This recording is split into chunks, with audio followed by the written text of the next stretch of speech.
जौनपुर के भाई लोग नमस्कार। आप लोग का स्वागत है महादेव न्यूज में। हम आप लोग को बता दें भैया, ट्रेंडिंग स्टार खेसारी लाल यादव का एक अपडेट है और वो अपडेट मैं आप लोग को लेट दे रहा हूं। तो जितने भी खेसारी फैंस हैं, आप लोग से रिक्वेस्ट है कि खेसारी लाल यादव जी का एक गाना रिलीज हुआ है, जिस गाने का नाम है मुरैया जौनपुर के। टुनटुन यादव का लिखा हुआ गाना है, आर्या शर्मा जी का म्यूजिक है और खेसारी लाल यादव कविता यादव ने इस गाने को गाया है। बहुत ही लाजवाब ये गाना है। तो सुजाय म्यूजिक चैनल के द्वारा इस गाने को रिलीज किया गया है। तो जितने भी खेसारी फैंस हैं और खेसारी लाल यादव को दिल से चाहने वाले हैं, अगर इस गाने को अभी नहीं सुने तो आप लोग पहुँचिए सुजाय म्यूजिक वर्ल्ड पर और इस गाने को सुनिए और अपना ढेर सारा प्यार दुलार दीजिए।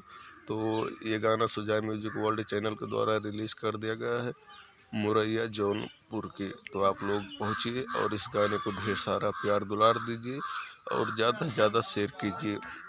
अगर आप खेसारी फैंस हैं तो इस चैनल को भी सब्सक्राइब कर लीजिए, वीडियो को लाइक कर दीजिए। पूरा वीडियो देख लिए हैं, एक प्यारा सा कमेंट नीचे कर दीजिए। फिर मिलते हैं हम कोई दूसरे वीडियो में, तब तक के लिए बाय बाय, जय हिंद।